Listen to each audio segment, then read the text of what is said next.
stuck here. The cops won't bother me.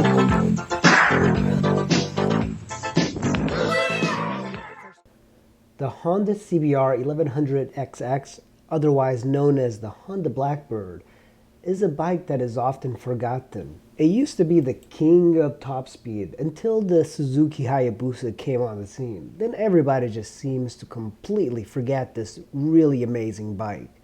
This is the gentleman's crotch rocket. Honda made the Blackbird from 1996 to 2007, and the bike was developed to challenge the Kawasaki ZX-11 as the world's fastest production motorcycle. At the time, the ZX-11 was the top speed king. And then, of course, the Hayabusa came on the scene 2 years later and surpassed it and reached a top speed of 194 miles an hour. The top speed of the Blackbird at the time was 178.5 miles per hour. Nowadays, 178 doesn't do much. A Honda CBR 600, for example, will reach a speed of 156 miles per hour. A 2018 CBR 1000 RR, the top speed is 186 miles an hour. Now, everybody keeps saying that their bike goes 250.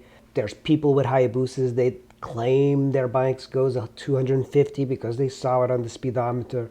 But let me break it to you. Speedometers in motorcycles are notoriously inaccurate. You cannot go by the speedo. You have to get radar, speed checked, or use a GPS. So at the time, the Blackbird was one of the fastest production bikes along with the ZX-11 until the Hayabusa came on the scene. The Suzuki Hayabusa, though, reached 194 miles per hour, and the Blackbird became the third fastest bike in a very short amount of time. So therefore, Honda discontinued it. And it's not because it's a horrible bike, it's just other bikes became more of an improvement than the Blackbird. The Blackbird, I think, makes a great bike because for me, a bang for the buck is the most important thing in cars and motorcycles. And in the United States and in the Washington, D.C. area, you can get a 170 mile an hour motorcycle like the Blackbird for less than $4,000. You can't get a car that hits 170 miles an hour for less than $4,000. Where can you get that? You can't get a Ferrari, you can't get a Dodge Viper, you can't get an Acura NSX, and none of those really hit that high of numbers. Okay, some of them might, but you're not going to get it for $4,000. So this Blackbird is an incredible, steady, top-speed monster. The Blackbird name is a nod to Lockheed SR-71 aircraft, which is the world's fastest production aircraft. If you're looking for a 1000cc sport bike, the Blackbird is kind of a tame bike compared to today's standards. It doesn't have a lot of things that the modern sport bikes have, but it's a comfortable bike for long miles. I've seen this bike being used as a touring motorcycle, and by looking at it you would think that perhaps the riding position is a little bit extreme, but it's really not. It's a more of an upright position than you would get in a regular super sport bike. Nowadays, Blackbirds are extremely rare to find, but they can still be found. And the great thing about the Blackbird, it's not like you have to worry too much about the owner beating the hell out of it and doing wheelies. It's not a bike that's been used for wheelies. Normally, if I'm looking at a GSX-R 1000, for example, or a 600, or anything that's a super sport bike, I worry that it's been beat to hell. One example I can give you is that I am looking at an RC51 right now. And normally it's very difficult to get an RC51 because people tend to drop them. But the Blackbirds that I've seen in the used marketplace, they're not beat. They're generally owned by owners that took care of them quite a bit. They do tend to have quite a bit of miles on them, but having high mileage in a Blackbird isn't much because the build quality of this motorcycle is extremely high, as you would expect from a Honda. Usually I don't care too much about car engines because I am not quote-unquote a car guy, but I often like motorcycle engines. And the Blackbird is a 4-cylinder engine, inline 4, and it's a 16 valve injected inline 4 make with 1137 cc's and 162 horsepower at 10,000 RPMs and makes 88 pounds of torque. Miles per gallon have never been good on this bike, mainly because it's an extremely heavy bike, and of course with a lot of power comes bad mileage.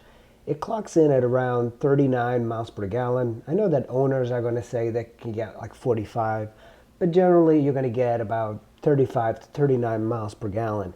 Not great if you're commuting, and not great if you're using this bike as a commuter, because with this amount of power, you're going to run through rear tires quite often. This bike is also capable of going across a continent even with a passenger. The seat on it is pretty wide and extremely comfortable. It also comes with the option to install Givi luggage, so that makes touring a breeze on this motorcycle. And who doesn't want to go 100 miles an hour with a passenger through the Nevada desert? One of the things I've heard complaints about this bike is that there is a fault with the fuel injected model. It's a plug that internally starts corroding, and you're going to feel the weight in slow speed corners, but in any sort of sweeping corners this bike is extremely stable and it's planted, and it's just going to tear through those corners.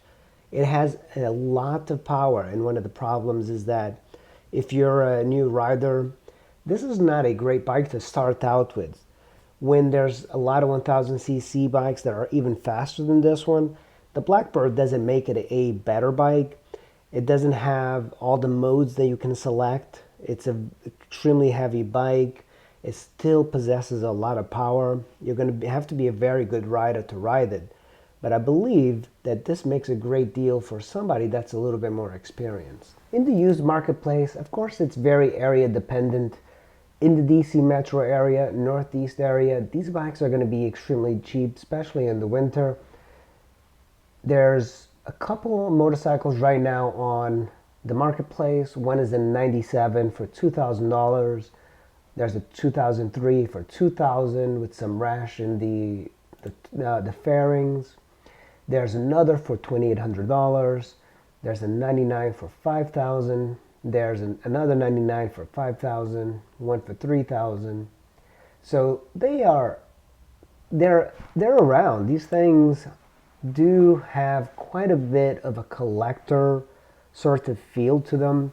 The Blackbird seems to be holding extremely well in the used marketplace. You get extremely good suspension, a nice plush ride, and if you want a good touring bike, this makes a great missile for touring. Nowadays, you have a couple more options like the FJR 1300 that probably have the same speed as this one, perhaps not as nimble as the Blackbird. And it's the same thing with the SD 1300. It's very powerful, but not as fast as this Blackbird. The Blackbird is holding its price extremely well, and when you compare it to the Kawasaki ZX-11, which the Blackbird took over the realm of Top Speed King, you're going to see not a lot of ZX-11s around. Kawasaki's tend to completely disappear out of the marketplace. I believe that a lot of the ZX-11s were not reliable. They did not have the same quality that Honda did. So when you look for a ZX-11, you're not going to find a lot of ZX-11s in the marketplace. And when you do, it's going to be an extremely old one for like $1,000 that's been beat to hell. And I don't recommend the ZX-11. Also, when you compare the ZX-11 to the Blackbird, the ZX-11 looks old. It looks almost like a retro bike, and that's my criticism of a lot of Kawasaki's. Kawasaki didn't really improve the looks very much, but the Blackbird, the styling almost looks contemporary. It still has a nod to the early 2000s, late 90s styling, but Honda did a much greater job styling it than Kawasaki. The Hayabusa, of course, changed everything for these Top Speed Kings. I've never been a fan of the Hayabusa. I know that it's got like a cult following, but I believe that the Blackbird is a much better value, and I believe it's a much cooler bike to have. Thanks for watching, guys. Go out and buy a Blackbird, and I'll see you in the next video.